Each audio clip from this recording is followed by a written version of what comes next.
चलिए देखिएगा,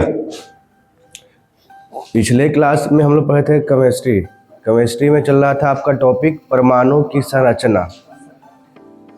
परमाणु की संरचना का मतलब क्या है कि परमाणु के कितने एटम्स, मतलब सब एटम है परमाणु के, ठीक है, कितने भागों से मिलकर बना है। पहले लोग क्या था कि परमाणु एक अभाज्य है, ठीक है, जिसको और छोटा नहीं किया सकता। ये सिद्धांत चलता था किसके बारे में? परमाणु के बारे में। बाद में अलग अलग ऋषि मुनि एक आए ऋषि, जिनका नाम क्या था? ऋषि कणाद, ठीक है। देखिए यहाँ पर लिखा हुआ है ना परमाणु के बारे में, क्या था कि परमाणु पदार्थ की संरचनात्मक इकाई है और यह किसी तत्व का वह सूक्ष्म भाग है जिसे उस तत्व के सभी रासायनिक गुण उपस्थित होते हैं, और ये सबसे छोटी इकाई है जो स्वतंत्र अवस्था में नहीं पाई जाती बल्कि रासायनिक अभिक्रिया में भाग ले सकती है, परमाणु। अब परमाणु दो या दो से अधिक परमाणु को मिलने से क्या बनेगा? अणु। पहले का ये सिद्धांत चलते आ रहा था, ठीक है। फिर आए कौन से? भारतीय दर्शन के परमाणुविद थे जिनका नाम था ऋषि कणाद, ठीक है। महर्षि कणाद ने क्या बोला कि परमाणु कोई भी जो तत्व होते हैं वो 4 प्रकार के तत्वों से मिलकर बना है, वायु, अग्नि, जल और पृथ्वी, ठीक है। इसको मानकर उन्होंने क्या बोला कि परमाणु, महर्षि कणाद ने उस अविभाज्य सूक्ष्म कण को नाम क्या दिया? परमाणु दिया। कि वह जो अविभाज्य कण है, सबसे छोटा कण है, उसको क्या बोलेंगे हम लोग? परमाणु बोलेंगे। ये महर्षि कणाद का था। इसके बाद एक और आए जॉन डाल्टन। जॉन डाल्टन बोले क्या? उन्होंने पहली बार क्या किया कि वो दार्शनिकता से अलग होकर वैज्ञानिक ढंग से परमाणु सिद्धांत के बारे में व्याख्या दिए। और उन्होंने बताया क्या कि सभी पदार्थ अत्यंत सूक्ष्म कणों से निर्मित है जिसे परमाणु कहते हैं। इसके सभी परमाणु का आकार, द्रव्यमान और रासायनिक गुण क्या होता है? समान होते हैं। परमाणु अविभाज्य एवं अविनाशी है, अर्थात परमाणु को न तो निर्मित किया जा सकता है न ही नष्ट किया जा सकता है। ये सब के चर्चा हम पिछले क्लास में किए थे, बस खाली रिकॉल करवा दे रहे हैं, ठीक है। फिर 19वीं शताब्दी में आए, ठीक है, बहुत सारे वैज्ञानिक, जैसे आपका दिखेगा जे थॉमसन का, रदरफोर्ड का, नील बोर का, जेम्स चैडविक का। इन्होंने अलग अलग प्रयोग के माध्यम से परमाणु की अधिक से अधिक जानकारी इकट्ठा की है। जैसे बोले क्या कि जो अविभाज्य की संकल्पना थी, सब लोग क्या बोलते थे कि परमाणु एक अविभाज्य है और इस परमाणु को हम और छोटा से छोटा नहीं कर सकते। लेकिन 19वीं सदी में वो सब फेल हो गया। बोला कि नहीं, परमाणु भी विभाज्य है, परमाणु के अंदर भी इलेक्ट्रॉन, प्रोटॉन और न्यूट्रॉन होता है, ठीक है। कब? जब जे थॉमसन, रदरफोर्ड ये सब अपना अपना एक्सपेरिमेंट किए, तो उसमें एक नाम देखिए, जिसे इलेक्ट्रॉन, प्रोटॉन और न्यूट्रॉन के खोजकर्ता की बात किया जाएगा तो इलेक्ट्रॉन का थॉमसन, प्रोटॉन का गोल्डस्टीन और न्यूट्रॉन का चैडविक, ठीक है। इलेक्ट्रॉन पर चार्ज नेगेटिव का, प्रोटॉन पे पॉजिटिव का, न्यूट्रॉन पे कोई चार्ज नहीं होता। यहाँ पर द्रव्यमान भी याद रखिएगा, 9.1 10⁻³ के जी, सबका ये चर्चा पिछले क्लास में हो चुका था। आइए फिर प्रोटॉन, इलेक्ट्रॉन और न्यूट्रॉन के जो खोज किए हैं उनके बारे में जानकारी यहाँ पर दिया हुआ है। कब खोज किए? जैसे प्रोटॉन का खोज किया था किसने? गोल्डस्टीन ने। प्रोटॉन का खोज गोल्डस्टीन कब? 1886 में, ठीक है। इलेक्ट्रॉन का खोज जे थॉमसन ने 1897 में। न्यूट्रॉन का खोज जेम्स चैडविक ने 1932 में। डेट के साथ, मतलब ईयर के साथ उनका नाम याद रखना, ज़्यादा कुछ नहीं, बस इसका चार्ज याद रखिए कि क्या चार्ज होता है, ठीक है, और कब किसने खोजा है और कब खोजा है, बस इतना ही एग्जाम में पूछता है। आपके लिए जरूरी उतना ही है। प्रोटॉन का 1886 में किसने? गोल्डस्टीन, ठीक है। अब गोल्डस्टीन तो खोज किए थे, लेकिन इसका नामकरण जो किया था वो किसने किया था? रदरफोर्ड, ठीक है। उपस्थिति के बारे में बताया था रदरफोर्ड ने। इलेक्ट्रॉन के लिए जे थॉमसन 1897 में, ठीक है, और न्यूट्रॉन को 1932 में किसने खोजा? जेम्स चैडविक ने। अब बात करते हैं, यहाँ पर एक एक्सपेरिमेंट आता है थॉमसन का परमाणु मॉडल। थॉमसन क्या बताते हैं कि परमाणु जो होते हैं, परमाणु के अभी क्या था इसके पहले कि परमाणु अविभाज्य है, परमाणु को आप तोड़ नहीं सकते, उसको छोटा नहीं कर सकते हैं। लेकिन 19वीं शताब्दी में क्या आया कि परमाणु भी टूट सकता है, उसके अंदर भी इलेक्ट्रॉन, प्रोटॉन और न्यूट्रॉन होता है। अब परमाणु के अंदर इलेक्ट्रॉन, प्रोटॉन, न्यूट्रॉन किस फॉर्मेट में होता है, कैसे होता है, उसके अब चर्चा चलेगा कि इलेक्ट्रॉन, प्रोटॉन होता तो है, लेकिन किधर होता है, कहाँ होता है, ठीक है। उसमें मॉडल किसका आया? थॉमसन का मॉडल, ठीक है। उन्होंने क्या एग्जाम्पल दिया? वो एग्जाम्पल दिए इसका और क्या बोलते हैं तरबूज का, कि जिसे इलेक्ट्रॉन पर चार्ज होता है नेगेटिव का, प्रोटॉन पर पॉजिटिव का, और न्यूट्रॉन पर कोई चार्ज नहीं होता है। तो उन्होंने कहा कि इलेक्ट्रॉन तो होता तो है, लेकिन वो तो तरबूज के बीज के समान जहाँ तहाँ अपना चार्ज लेकर इकट्ठा रहता है। ठीक है, जैसे तरबूज में जो काला काला बीज दिखाई दे रहा है ना, वो कहे कि वही पूरा ये पॉजिटिव चार्ज होता है, लेकिन उसके बीच में नेगेटिव चार्ज, जैसे तरबूज में बीज होता है उसका जहाँ तहाँ उसी तरह से नेगेटिव चार्ज होता है परमाणु के अंदर, इलेक्ट्रॉन की उपस्थिति वो उसके तरफ से दर्शाए, किसके द्वारा, जैसे थॉमसन द्वारा, और किसके रूप में, तरबूज के रूप में। लेकिन वो बहुत दिन तक चला नहीं, उसमें कमियां क्या क्या थी, उसमें नाभिक का कोई उल्लेख नहीं था। तो बोले कि पूरा एटम तो है, परमाणु तो है, लेकिन उसमें नाभिक है ही नहीं, तो नाभिक का कोई उल्लेख नहीं दिए। और क्या किए उन्होंने, परमाणु की स्थिरता को समझाने में क्या रहे, असफल रहे। और थॉमसन अपने परमाणु मॉडल में यह भी नहीं समझा सके कि परमाणु में धनावेश किस प्रकार ऋणावेश कणिकाओं को अपने में अंतर्निहित करता है। मतलब कि वो थॉमसन जो है ये क्लियर नहीं समझा पाए कि धनावेश मतलब पॉजिटिव चार्ज जो है निगेटिव चार्ज कैसे अपने अंदर रखेंगे। उनका कहना क्या था ना कि जो लाल लाल जो गुदा होता है जिसको हम लोग खाते हैं, वो पूरा का पूरा पॉजिटिव चार्ज है, और उसके अंदर जो काला काला जो बिया है वो कैसा है, निगेटिव चार्ज है ना। वो एक उसके माध्यम से समझाएं, तो वो समझाने में असफल है कि कैसे पॉजिटिव चार्ज जो है निगेटिव चार्ज को अपने अंदर रख सकता है। अब परमाणु में नाभिक है तो है कहाँ पर, वो समझाने में क्या रहे, असफल रहे। कौन, नील्स बोर। तो इनका जो मॉडल था वो समाप्त हो गया। अब आते हैं एक रदरफोर्ड आएंगे। रदरफोर्ड क्या किया कि सोना का पतला सा परत लिए, उस पर अल्फा कण का प्रहार करवाए। तो उसमें देखेंगे कि कुछ अल्फा कण सीधा निकल जा रहा है, कुछ अल्फा कण टकरा कर तिरछा मुड़ जा रहा है, और कुछ अल्फा कण रिटर्न हो जा रहा है, बीच से वापस रिटर्न हो रहा है। तो जहाँ बीच से वापस रिटर्न हो रहा है तो समझे कि वहाँ पर कुछ न कुछ है, उसी को दे दिए वो नाभिक नाम दे दिए। क्या नाम दे दिए, नाभिक नाम दिए। देखिए यहाँ पर लिखा हुआ होगा, अधिकतर अल्फा कण अपने मार्ग से विक्षेपित हो रहा है, बिना विक्षेपित हुए बिना सोने से निर्मित परत से बाहर निकला, बिना मुड़े उड़े। कुछ अल्फा कण जो है कम संख्या में अल्फा कण विक्षेपित हो रहा है, अपना मार्ग से मुड़ रहा है, जैसे इसमें दिख रहा है। कुछ अल्फा कण सीधा निकल गया है ना, कुछ सीधा निकल गया है। कुछ अल्फा कण क्या होता है, इसे मुड़ गया है अपना रास्ता से, ठीक है। अब कुछ अल्फा कण टकरा के फिर से क्या हो गया, वापस आ गया उसी डायरेक्शन में, ठीक है, टकरा कर वापस आ गए, जिससे वह निष्कर्ष निकाला गया कि परमाणु का संपूर्ण धनावेश पॉजिटिव चार्ज एवं द्रव्यमान उसके केंद्र में निहित होता है, जिसे नाभिक कहते हैं। तो नाभिक के बारे में जानकारी किसने दिया, रदरफोर्ड। वो बोलेगा कि बीच में जहाँ से टकरा के वापस आ रहा है ना, वो धनावेशित चार्ज है, पॉजिटिव चार्ज, और उसी का नाम कर दिया क्या, नाभिक का है, ठीक है। और नाभिक का आकार परमाणु के कुल आकार की तुलना में बहुत छोटा होता है। नाभिक का जो आकार है परमाणु के कुल आकार की तुलना में क्या है, बहुत छोटा होता है, और वो पॉजिटिव चार्ज होता है। क्या होता है चार्ज, पॉजिटिव मतलब धनावेशित चार्ज होता है। ये किसने कहा, रदरफोर्ड ने। तो इनका भी कहना सही था, लेकिन ये भी कहीं कहीं पर गलती की, जिनका भी बात बहुत दिन तक मतलब सही सिद्ध नहीं हो पाया। वो बोले क्या कि परमाणु का संपूर्ण धनावेश नाभिक में जिसे नाभिक कहते हैं, इलेक्ट्रॉन नाभिक के चारों ओर निश्चित वृत्ताकार कक्षाओं में चक्कर लगाते रहता है। बोले क्या कि बीच में तो पॉजिटिव चार्ज है, लेकिन रह गया बात इलेक्ट्रॉन का।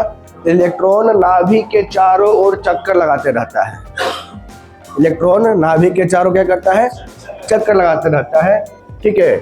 जैसे कि सूर्य के चारों ओर ग्रह चक्कर लगाते हैं, ये रदरफोर्ड का कहना था, ठीक है। अब इसमें कमियां क्या हुआ, वो तो बोले सही बात कि इलेक्ट्रॉन चक्कर लगाता है, लेकिन वो कंफर्म नहीं कर पाया कि चक्कर लगाते समय होता क्या कि अगर कोई भी पिंड किसी ऑब्जेक्ट का चक्कर लगाएगा तो उसका एनर्जी में क्या होगा, कमी आएगा, ऊर्जा ह्रास होगा। ऊर्जा ह्रास होगा तो एक समय ऐसा आएगा कि वो जो पिंड चक्कर लगा रहा है वो ऑर्बिट में ही गिर जाएगा, मतलब उसके नाभिक में ही गिर जाएगा, ठीक है।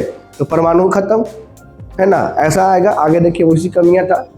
रदरफोर्ड के अनुसार ऋणावेशित इलेक्ट्रॉन जो होता है नाभिक के चारों ओर चक्कर लगाते रहते हैं, परंतु विद्युत गतिकी के नियमों के अनुसार, वही जो बताएं, विद्युत गतिकी के नियमों के अनुसार चक्रण करता हुआ कोई आवेशित कण विकिरण का उत्सर्जन करता है, और जिसके कारण उसकी ऊर्जा में क्या होती है, कमी हो जाएगी। और लगातार घटती ऊर्जा के साथ साथ यह नाभिक के पास आता जाएगा और अंततः ऊर्जाहीन होकर नाभिक में गिर जाएगा। जैसे बोला क्या कि ये तो बीच में नाभिक पॉजिटिव चार्ज है और उसके चारों तरफ चक्कर लगा है निगेटिव चार्ज। तो निगेटिव चार्ज अगर चक्कर लगाएगा तो एक समय ऐसा हो कि चक्कर लगाते समय उसका ऊर्जा में कमी आएगी, और जब ऊर्जा में कमी आएगी तो चक्कर लगाते लगाते लगाते क्या होगा, एकदम ऊर्जाहीन हो जाएगा, मतलब उसके पास कोई एनर्जी है नहीं बचेगा। और जब एनर्जी नहीं बचेगा तो क्या होगा, वो गिर जाएगा किस में, नाभिक के अंदर आके गिर जाएगा।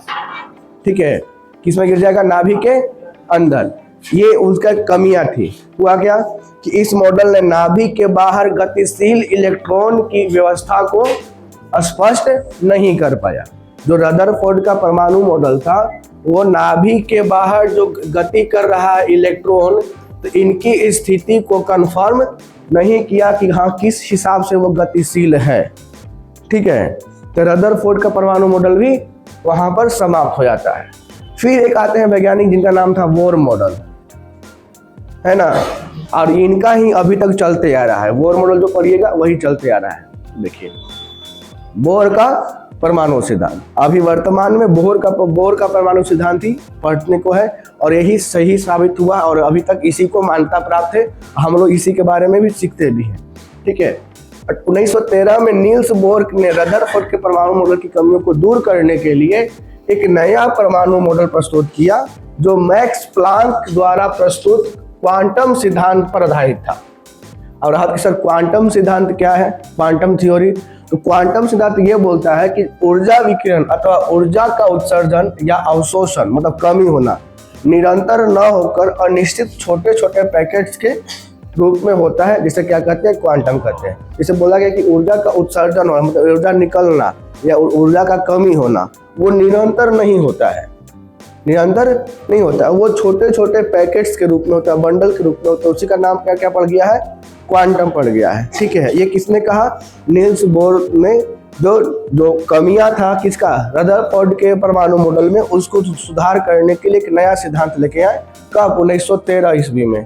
किसने, नील्स बोर ने। ठीक है, और उन्होंने बोला कि क्वांटम सिद्धांत दिया और उन्होंने क्या बोले कि नील्स बोर ने अपने परमाणु मॉडल में क्वांटम सिद्धांत का प्रयोग करते हुए कहा कि परमाणु में उपस्थित इलेक्ट्रॉन नाभिक के चारों ओर केवल निश्चित कक्षाओं में ही निश्चित ऊर्जा कोणीय संवेग नाभिक से अपनी ऊर्जा के समानुपाती दूरी पर क्या करते हैं, चक्कर लगाते हैं। बोलते क्या कि ये बना दिए ऑर्बिट। बोले कि जो इलेक्ट्रॉन जो होता है नेगेटिव चार्ज होता है वो अपनी अपनी कक्षाओं में घूमते रहते हैं, जिससे उसमें एनर्जी का हानि मतलब ऊर्जा का ह्रास नहीं होता है और वो निरंतर अपने कक्षाओं में घूमते रहते हैं। ठीक है, अब बोले क्या कि नाभिक के चारों ओर स्थित इलेक्ट्रॉन की कक्षाओं को बाहर की ओर क्रमशः KLMN, जैसे यहाँ पर देखिए KLMN या 1 2 3 4 उसका दे दिया गया ऑर्बिट, मतलब इसको बोला गया सेल। इसी सेल में जो होता है, इसी ऑर्बिट में इलेक्ट्रॉन जो है अपनी कक्षाओं में घूमते रहता है ना, जिससे उसमें कोई ऊर्जा की हानि नहीं होती है। ठीक है, देखिए वही क्यों बोला गया है। और प्रत्येक कक्षा अथवा कोष की एक निश्चित ऊर्जा होती है और इसीलिए इन्हें ऊर्जा स्तर भी कहा जाता है। वो अपने ऊर्जाओं के साथ अपनी कक्षाओं में वो घूम रही है, जिससे उसमें ऊर्जा की कोई हानि ना हो। किसने कहा, नील्स बोर ने। ठीक है, इसके पहले थे रदरफोर्ड, वो भी तो बोले थे कि बीच में नाभिक होता है, उसके चारों तरफ इलेक्ट्रॉन घूमता है, लेकिन उनका कमी क्या था कि वो क्लियर डिफाइन नहीं कर पाए कि इलेक्ट्रॉन जो है किस तरह से घूम पाता है। इन्होंने उसमें इलेक्ट्रॉन के घूमने के लिए कक्षा बना दिए, है ना, जो अपने पर्टिकुलर कक्षा में घूम रहा है, जिसमें उसका ऊर्जा का ह्रास या ऊर्जा की लॉस नहीं होगा। ठीक है, और क्या बताया इसमें, देखिए अब यहाँ पर कुछ सिद्धांत दे दिए उन्होंने। बोले क्या कि जब इलेक्ट्रॉन अपनी मूल कक्षा में चक्कर लगाते, देखिए यहाँ पर कुछ आपको दिख रहा होगा, बीच में पॉजिटिव चार्ज है और ये सब आपका कक्षा बना हुआ है।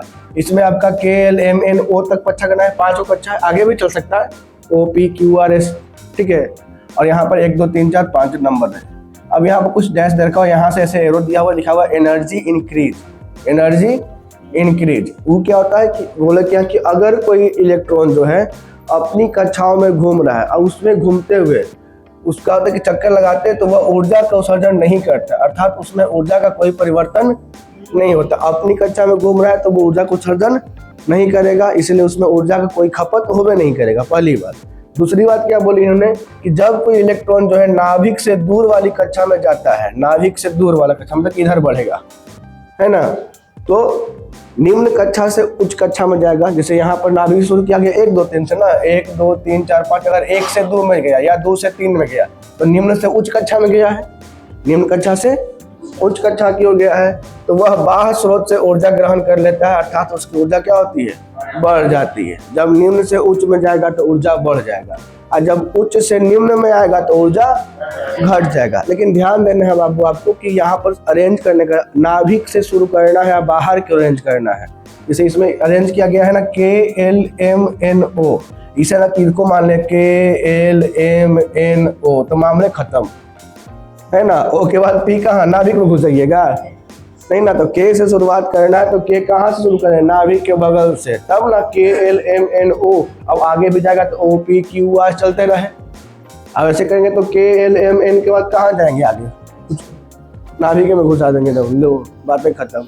अब यहाँ पर देखिए नंबर ऑफ ऑर्बिट 1 2 3 4 5 ऐसे है, 6 7 आगे बढ़ते जाएगा।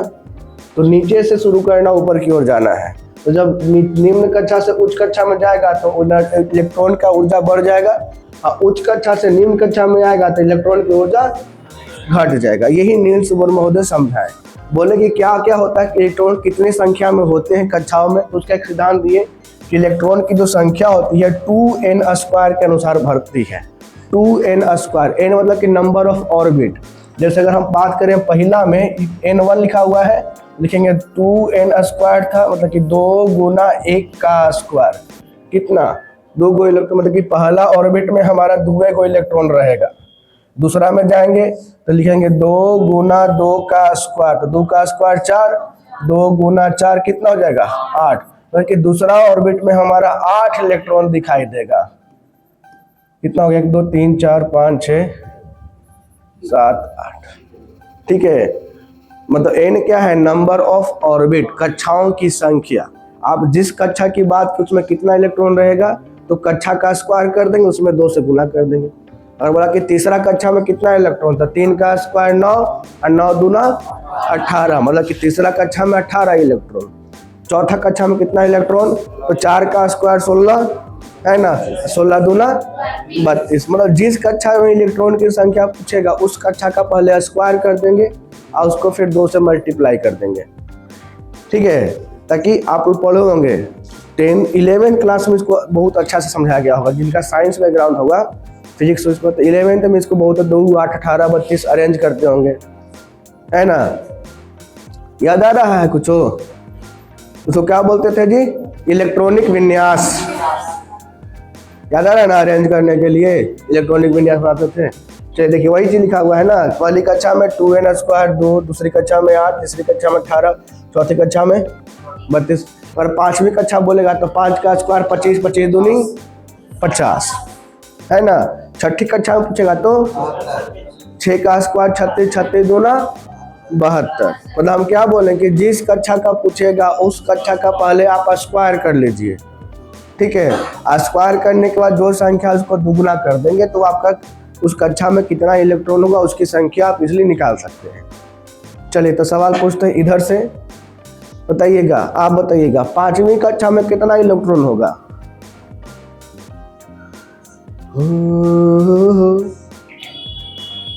चला गया चांद कहाँ,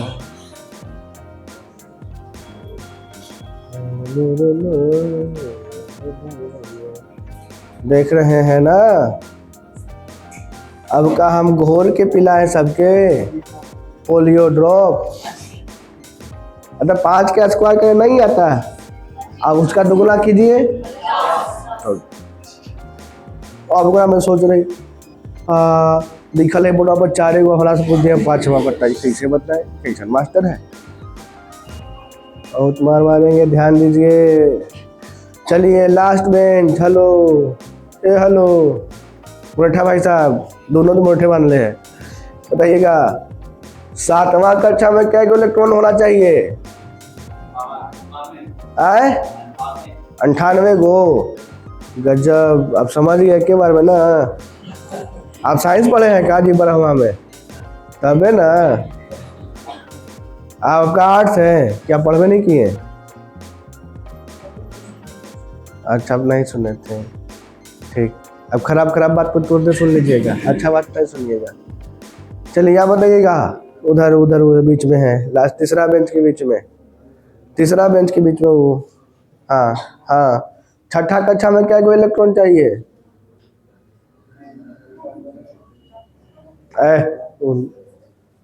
गुना न पेन नहीं, गंदा बात, कलम का इस्तेमाल नहीं करना है, मन में बनाइए।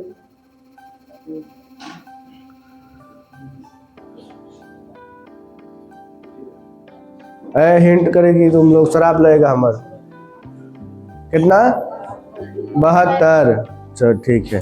अब इसको गुना करती है अपना, 36 गुना 2 कितना आ रहा है बताइए तो। कितना खराब काम है ये सब। ये तो नाक पोछे वाला लेकिन भी कर लेता है मन में। पहली कक्षा में तो ये हो गया, नंबर ऑफ इलेक्ट्रॉन निकालने का तो ये क्या है 2n²। n मतलब कि कक्षाओं की संख्या, आप जिस कक्षा की बात कर रहे हैं उसका स्क्वायर, उसमें फिर करने के बाद 2 से गुना, बस सिंपल बात। ठीक है, चलिए आगे बढ़ते हैं इसमें। अब यहाँ पर कुछ बताएं कि परमाणु की त्रिज्या को एंगस्ट्रम में मापते हैं, और परमाणु की त्रिज्या कितना होता है 10⁻⁻10 मीटर, जिसको हम लोग क्या बोलते हैं 1 एंगस्ट्रम। ठीक है, नाभिक की त्रिज्या को फर्मी में मापते हैं। नाभिक देखिए यहाँ पर है, ये पूरा परमाणु हो गया बड़का। ठीक है, इस परमाणु को त्रिज्या हम जिसको ए बोला गया था, परमाणु की त्रिज्या ए हो गया। उसके बीच में जो है ये उसका क्या हो गया नाभिक। तो नाभिक की त्रिज्या को हम यहाँ पर 20 ही नोट किए हैं। तो नाभिक की त्रिज्या को मापते हैं फर्मी में, नाभिक की त्रिज्या को फर्मी में, और परमाणु की त्रिज्या को किस में मापते हैं एंगस्ट्रम में। तो 1 एंगस्ट्रम में 10⁻⁻10 मीटर, ध्यान दीजिएगा, और 1 फर्मी बराबर 10⁻⁻15 मीटर। अब बताइए कि 10⁻⁻10 छोटा है कि 10⁻⁻15 छोटा, इधर से है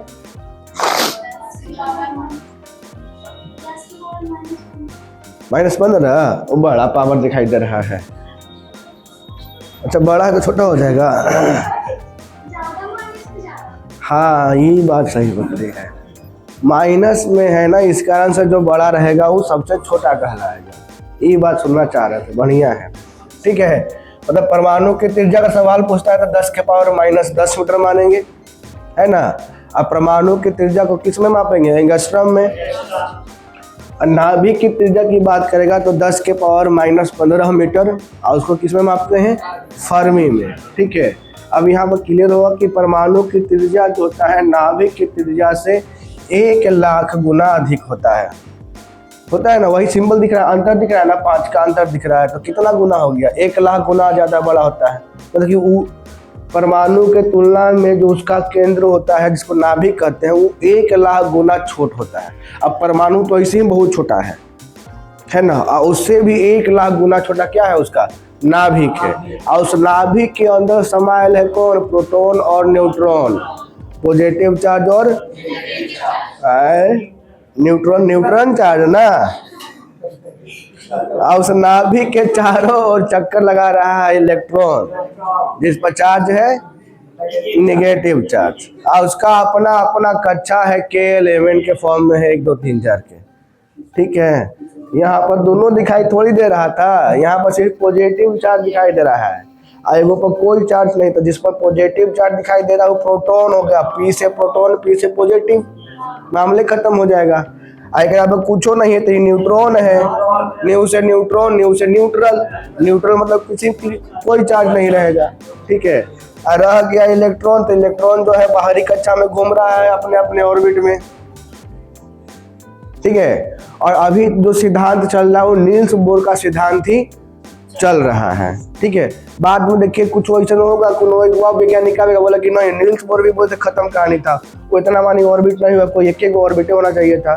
ठीक है, तब कुछ और पढ़ना है। समस्या पता है क्या होता है बच्चों के साथ में, कि जो वैज्ञानिक सिद्ध किया गलती हुआ वो पढ़ना है। अरे काहे पढ़े, जब गलती हो ही गया तो हटाओ, जो सही है उसको दो, तो उसको पढ़िए, है ना। रदरफोर्ड किए थे एक्सपेरिमेंट, तो कगरा में क्या गलती किए थे। चलिए ये तो मजाक की बात था, ये समझ गए ना।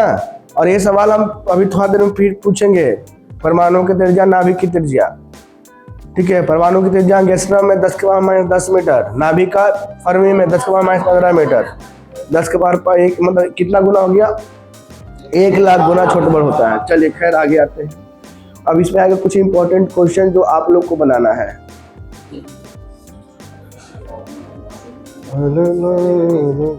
देखिए -6 नहीं है, पावर के रूप में लिखल है। जैसे कल बच्चा लोग याद किए थे ना 1 न्यूटन बराबर 105 डाइन, जब 10 के पावर 5 था वो लिख देता है, वैसे ही माइनस नहीं है कि पावर के रूप में लिखा, समझिएगा। ठीक है, चलिए रदरफोर्ड के परमाणु मॉडल के संबंध में निम्नलिखित में से कौन सा कथन सही नहीं है? रदरफोर्ड में तो परमाणु के आकार की तुलना में नाभिक का आकार बहुत बड़ा होता है, सही नहीं है, छोटा होना चाहिए था ना। इलेक्ट्रॉन नाभिक के चारों ओर तक, ये भी ठीक था। परमाणु में ध्यानावेशित करना होता है, ये भी सही है। अब परमाणु का लगभग संपूर्ण द्रव्यमान नाभिक में, तो ये भी सही है, तो ये गलत हो जाएगा। मतलब ऑप्शन नंबर ए। परमाणु की प्रभावी त्रिज्या 10 के पावर माइनस, ऐसा क्या बोलेंगे? फर्मी। क्या बोलेंगे इसको? फर्मी। परमाणु के नाभिक की खोज किसने किया था? रदरफोर्ड। यही ना अल्फा कण प्रभार करवाए थे, जो लौट के आ गया था इनके पास। चलिए, थॉमसन के परमाणु मॉडल के संदर्भ में निम्नलिखित में कौन सा सही है? थॉमसन बोले थे, थॉमसन, वो तो बताया था तरबूजों वाला कहानी है ना। तो बोला गया कि परमाणु धनात्मक आवेशित गोले का बना होता है और इलेक्ट्रॉन उसमें फंसे होते हैं। ठीक है, ये तो बोलवे किए थे ना बाबू, यही ना बोले थे थॉमसन। अब बोला कौन सा सही है? ठीक है, तो परमाणु धनात्मक आवेशित गोले का बना होता है और इलेक्ट्रॉन उसमें फंसे होते हैं, तो बोलवे किए थे पूरा। और फिर परमाणु वैद्युत रूप से उदासीन होता है, ये भी बोले थे कि परमाणु का विद्युत उदासीन होता है। इनका दोनों सही हो जाएगा, 1 और 2 दोनों सही। रदरफोर्ड के अल्फा कण प्रयोग से पता चला कि परमाणु में क्या होता है? नाभिक होता है। ठीक है, परमाणु का द्रव्यमान पूर्ण रूप से किस के कारण होता है?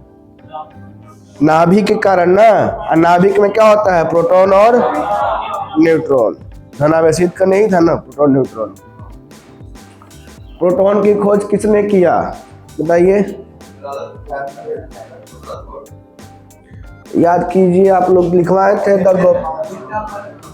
एक तो आता है कि ईंटा पर नाच, इलेक्ट्रॉन का थॉमसन या थॉमसन, प्रोटॉन का रदरफोर्ड और न्यूट्रॉन का चैडविक। तो प्रोटॉन का कौन किया? रदरफोर्ड। तो रदरफोर्ड नहीं दिया है ना, इसमें गोल्डस्टीन। रदरफोर्ड तो नामकरण किया था, एक और था नाम दिए थे दगोपचन।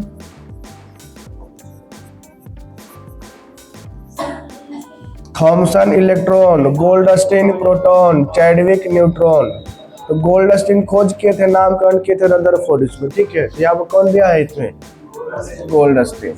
न्यूट्रॉन की खोज देखिए चैडविक, जेम्स चैडविक। इलेक्ट्रॉन की खोज कब किया गया? जे थॉमसन तो किए थे, लेकिन कब? अच्छा, 1897 में। सर्वप्रथम पदार्थ का परमाणु सिद्धांत किसके द्वारा सुधार किया गया था? डाल्टन था ना। सबसे पहला परमाणु सिद्धांत तो पहले तो वो एक महर्षि कनाद थे, लेकिन महर्षि कनाद के बाद कौन आए थे? John Dalton. तो डाल्टन सिद्धांत आया था। चलिए, इतना ही था। ठीक है, ये आपका हो गया। परमाणु संरचना का टॉपिक जो था वो समाप्त हुआ। ठीक है।